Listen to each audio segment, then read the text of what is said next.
I'm Abigail, and welcome to my channel about everything having to do with books. For my video today, I'm going to be talking about one of my favorite things that happens in any book, which is a good plot twist. I love it when something happens and when you think about it, you're like, okay, that makes sense, but you never would have seen it coming. And I love plot twists that you can go back and look at all the clues that you never would have noticed before you read the plot twist, but then after you read it, it's just so obvious and you're like, how did I not think of that? So for this video, I'm going to be talking about my 10 favorite plot twists.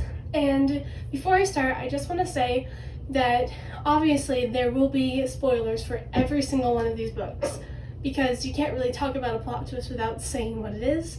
So I'll put a list of the books right here, and I'll put the time codes in the description, so if you haven't read any of these books or want to, then you can, then you can skip just that little section instead of just not watching the video, because I don't want to spoil it for you.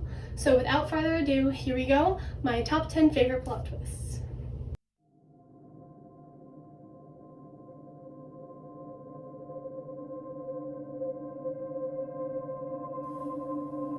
The first book we're going to be talking about with a plot twist is from one of my favorite series, The Chronicles of Narnia, specifically The Horse and His Boy. When it's discovered that Shasta is actually Prince Kor, I remember reading this or listening to it when I was little and just being absolutely shocked. I mean, now if I read it, I probably wouldn't be as shocked because the main character actually being a prince or princess is a pretty overused plot twist, but that one just really stuck with me because that was the first time I'd ever read something like that, and I was just so impressed by that.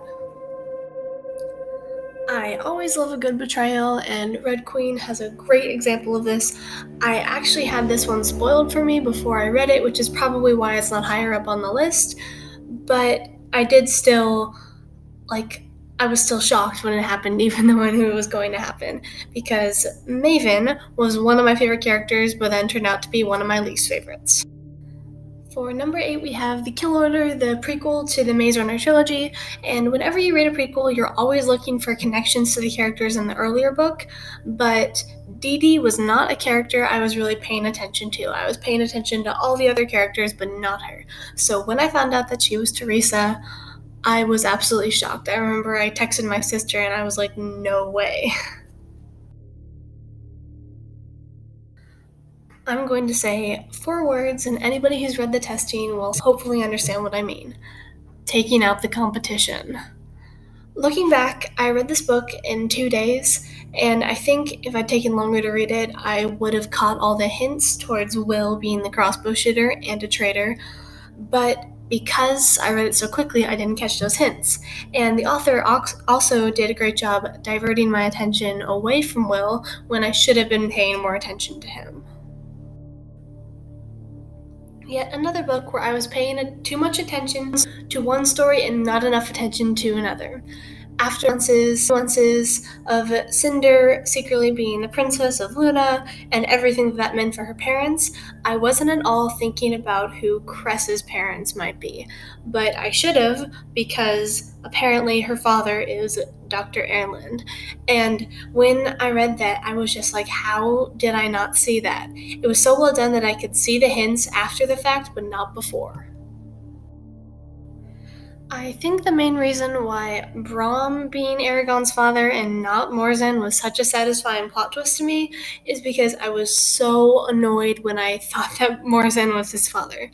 Because we'd already had that plot twist with another character, and that's such a basic plot twist. Oh, the hero was secretly the son or daughter of the villain.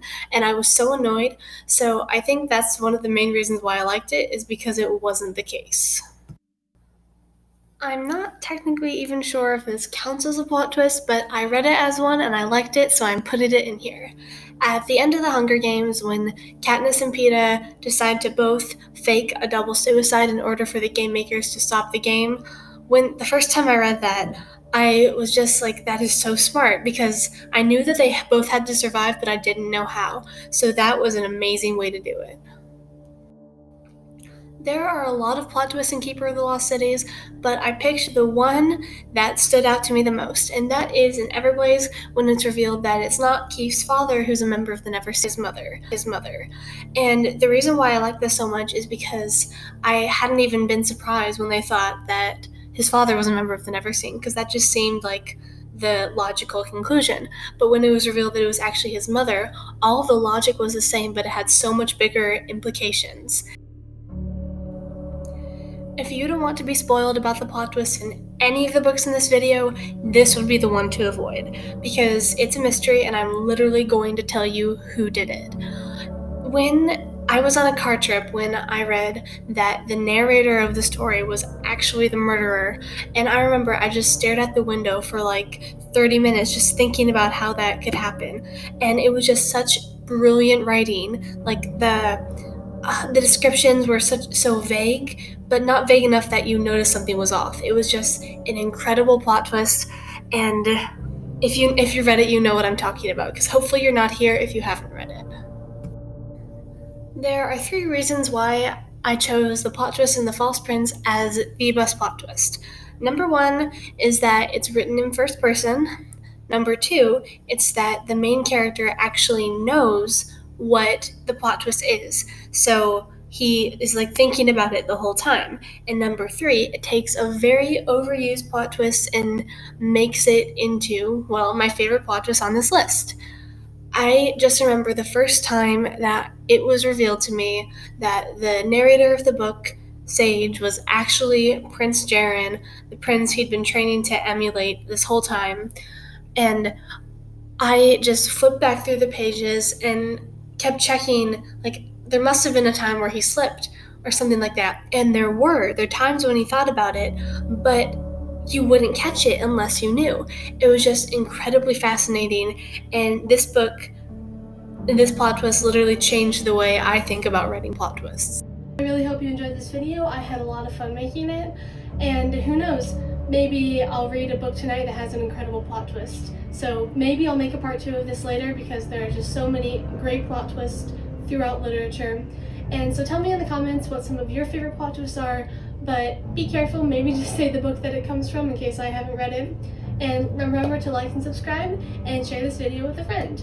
And I will close this off with our bookish quote. I see books, I see coffee, I see a good day ahead. Unknown.